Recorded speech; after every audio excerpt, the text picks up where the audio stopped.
Assalamualaikum warahmatullahi wabarakatuh.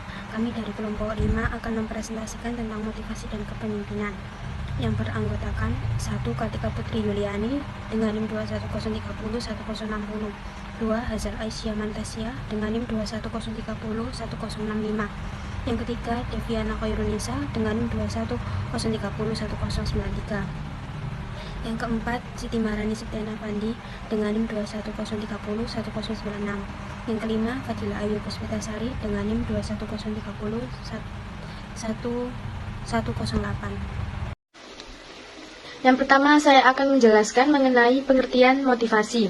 Kata dasar motivasi itu motif yang artinya daya upaya yang mendorong seseorang untuk melakukan sesuatu agar seseorang terdorong untuk melakukan suatu tugasnya dengan baik dan dia harus termotivasi.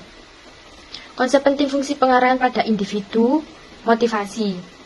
Ada pengertian motivasi menurut Friends and Raven, itu adalah sesuatu yang mendorong seseorang untuk menunjukkan perilaku tertentu. Ada faktor penentu kinerja. Yang pertama motivasi, yaitu bergerak terkait keinginan untuk melakukan pekerjaan. Yang kedua kemampuan, yaitu kapabilitas diri tenaga kerja atau SDM untuk melakukan pekerjaan. Yang ketiga lingkungan pekerjaan, daya dan situasi yang dibutuhkan untuk melakukan pekerjaan tersebut. Sedangkan pengertian menurut Barton dan Martin, motivasi didefinisikan kekuatan yang menggerakkan perilaku, memberi arah pada perilaku, dan mendasari kecenderungan untuk tetap menunjukkan perilaku. Dan ada pengertian motivasi menurut Stoner, mengatakan bahwa motivasi adalah faktor-faktor yang mengarahkan dan mempertahankan perilaku seseorang. Yang kedua, saya akan menjelaskan mengenai perspektif kebutuhan mengenai motivasi. Ada perspektif kebutuhan mengenai motivasi menurut teori hierarki kebutuhan dari Abraham Maslow. Yang pertama, fisiologis. Fisiologis itu berhubungan dengan kebutuhan-kebutuhan utama atau dasar atau esensial yang harus dipenuhi setiap manusia untuk mempertahankan diri sebagai makhluk, seperti kebutuhan makan, minum, pakaian. Yang kedua, keamanan, berkaitan dengan kebutuhan akan dan proteksi diri dari ancaman atau gangguan dari luar. Misalnya, ada jaminan kerja atau jaminan hari tua. Yang ketiga, sosial. Itu merupakan kebutuhan manusia untuk menjadi bagian dari kelompok, mencintai dan dicintai orang lain, dan sahabat. Yang keempat, pengakuan, berkaitan dengan keinginan manusia untuk dihormati dan dihargai orang lain, sesuai dengan kemampuan yang dimiliki dan ingin punya status. Yang terakhir, ada aktualisasi diri, itu merupakan kebutuhan untuk tumbuh dan berkembang sehingga membutuhkan penyaluran kemampuan dan potensi diri dalam bentuk nyata. Artinya, setiap orang itu ingin tumbuh dan ingin membangun pribadi dan mencapai hasil. Perspektif keseimbangan dan keadilan mengenai motivasi atau equity theory. Motivasi individu ditentukan oleh kesesuaian antara job input dan job reward. Job input terdiri dari 1. Usaha. Usaha adalah skala kegiatan ekonomi yang dilakukan oleh manusia dalam rangka mencapai tujuan tertentu. 2. Kemampuan. Kemampuan adalah kapasitas seseorang individu untuk memainkan beragam tugas dalam suatu pekerjaan. 3. Keahlian. Keahlian adalah kemahiran seseorang dalam suatu ilmu pengetahuan. 4. Loyalitas. Dapat pula didefinisikan sebagai tindakan menunjukkan dukungan dan kepatuhan yang konstan kepada perusahaan tempatnya bekerja. 5. Waktu. Waktu adalah serangkaian saat ketika proses suatu kejadian, perubahan atau keadaan saat berlangsungnya suatu benda, lamanya saat tertentu untuk melakukan sesuatu, sebuah kesempatan, tempo, peluang, ketika saat, keadaan hari, dan saat yang ditentukan berdasarkan pembagian pola dunia. 6. Kompetensi.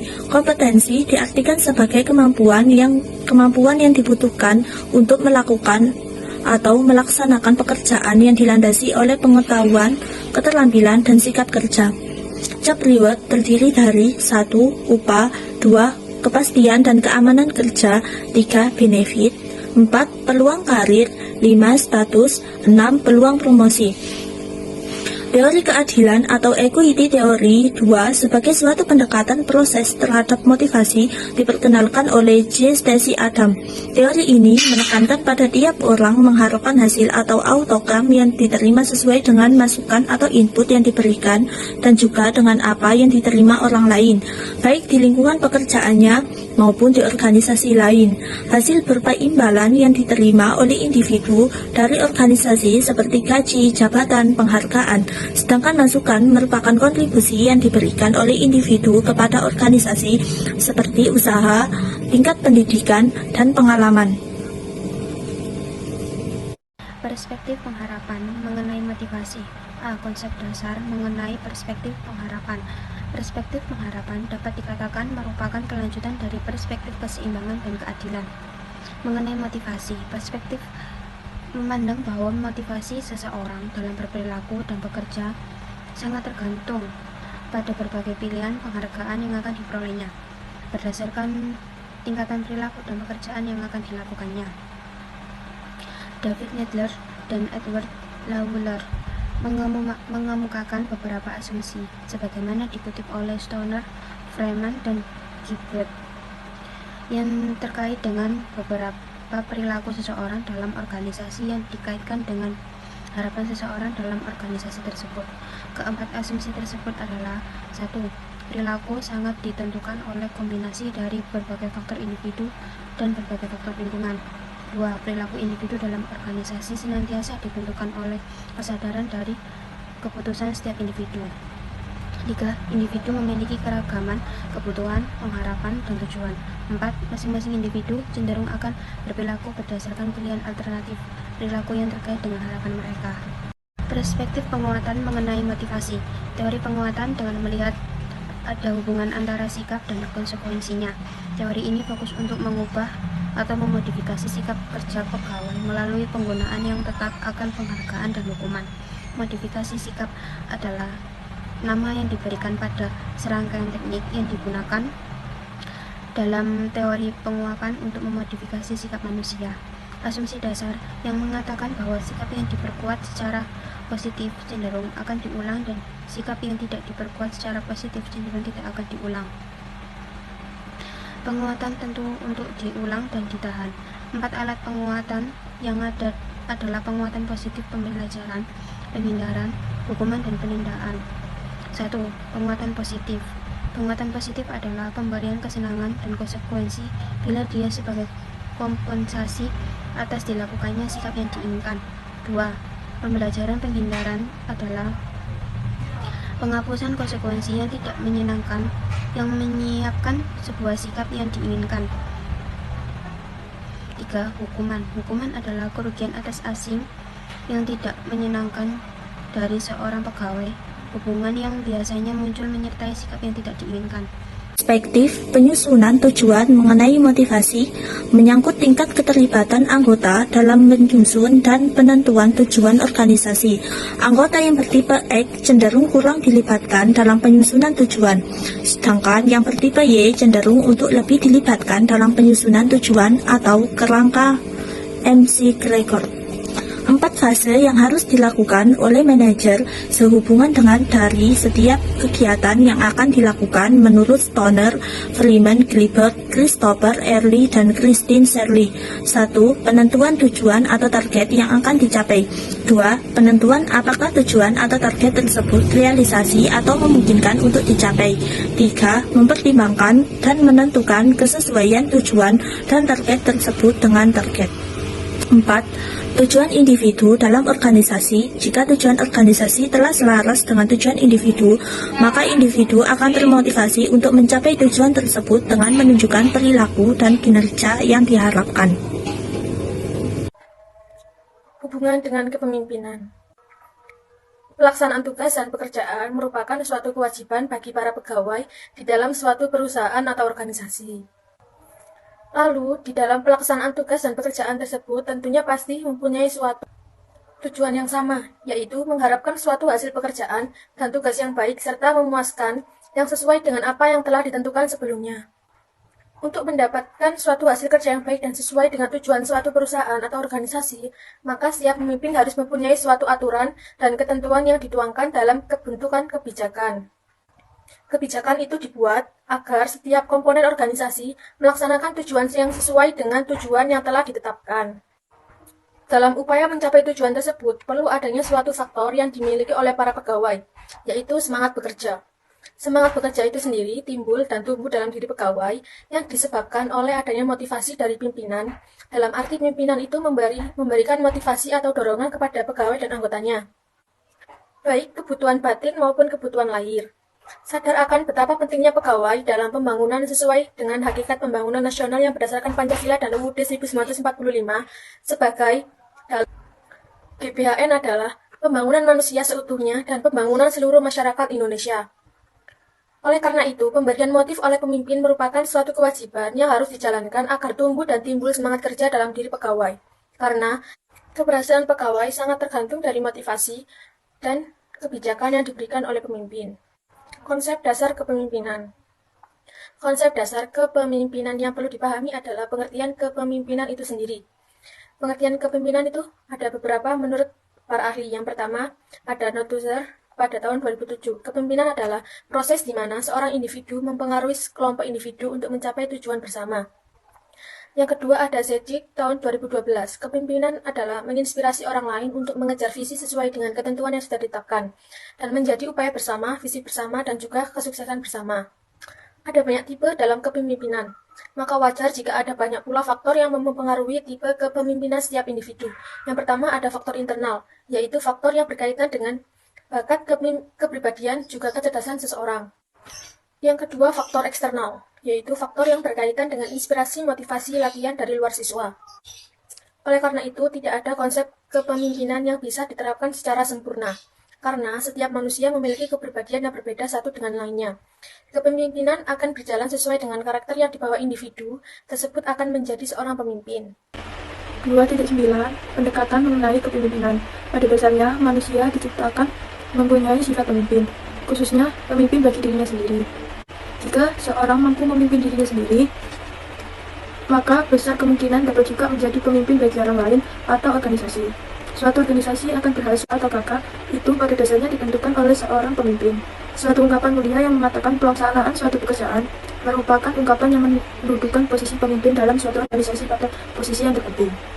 Kepemimpinan merupakan suatu seni, kesanggupan, atau teknik untuk membuat sekelompok orang bawahan dalam organisasi informal mengikuti atau menaati segala apa yang dikehendakinya, membuat mereka begitu antusias atau bersemangat untuk mengikutinya, bahkan berkorban untuknya.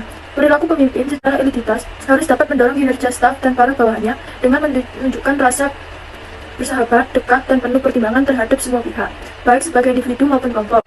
Perilaku instrumental merupakan tugas-tugas yang diorientasikan dan secara langsung diklarifikasi dalam peranan dan tugas-tugas para staf.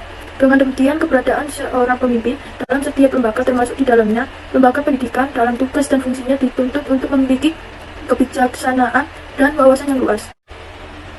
Terampil dalam berbagai disiplin ilmu. Pola kepemimpinan pun juga akan berpengaruh dan bahkan menentukan terhadap kemajuan sebuah lembaga. Menurut Carroll dan Tosi ada 3 pendekatan atau teori kepemimpinan, yaitu pendekatan sifat, pendekatan perilaku, dan pendekatan situasional. Pertama, pendekatan sifat. Dalam pendekatan sifat, pemimpin dilahirkan bukan dibuat. Pemimpin tidak dapat memperoleh kemampuan dengan belajar atau latihan, tetapi dari menerima warisan sehingga menjamin kepemimpinan dalam garis turun-temurun dilakukan antar anggota keluarga. Dengan demikian, kekuasaan dan kesejahteraan dapat dilangsungkan pada generasi berikutnya yang termasuk dalam garis keturunan keluarga yang saat itu berkuasa. Kemudian timbul teori baru yaitu physical characteristic theory atau teori dan fisik. Kemudian timbul lagi bahwa pemimpin itu dapat diciptakan melalui latihan sehingga setiap orang mempunyai potensi untuk menjadi pemimpin. Para ahli umumnya memiliki pandangan perlunya seorang pemimpin mempunyai sifat-sifat yang baik. Pandangan semacam ini dinamakan pendekatan sifat. Adapun sifat-sifat yang baik yang harus dimiliki seorang pemimpin yaitu bertakwa kepada Tuhan Yang Maha Esa, cakap cerdas dan jujur, sehat jasmani dan rohani, tegas berani dan disiplin, dan bijaksana dan manusiawi, berilmu, bersemangat tinggi, berjiwa matang dan berkemampuan keras, mempunyai motivasi kerja tinggi, mampu berbuat adil, mampu membuat rencana dan keputusan, memiliki rasa tanggung jawab yang besar, mendahulukan kepentingan orang lain. Yang kedua, pendekatan perilaku. Pendekatan perilaku adalah keberhasilan dan kegagalan seorang pemimpin itu dilakukan oleh gaya bersikap dan bertindak pemimpin yang bersangkutan. Gaya bersikap dan bertindak akan tampak dari cara memberi perintah, memberi tugas, cara berkomunikasi, cara membuat keputusan, cara mendorong semangat kerja bawahan, cara menegakkan disiplin, dan cara pengawasan dan lain-lain. Bila dalam melakukan tindakan dengan cara tugas keras, pihak yang penting tugas selesai dengan baik, dan yang bersalah langsung.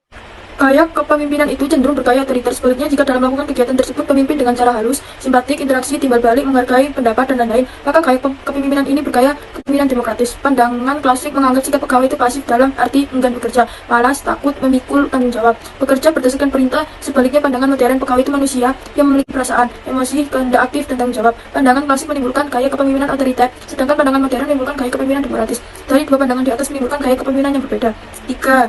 Pendekatan kontingensi. Dalam pandangan ini dikenal dengan sebutan one best way, satu yang terbaik. Artinya, untuk mengurus suatu organisasi dapat dilakukan. Padahal kenyataannya, tiap-tiap organisasi memiliki ciri khusus, bahkan organisasi yang sejenis akan menghadapi masalah berbeda, lingkungan yang berbeda, pejabat dengan watak dan perilaku yang berbeda. Oleh karena itu, tidak dapat dipimpin dengan perilaku tunggal untuk segala situasi.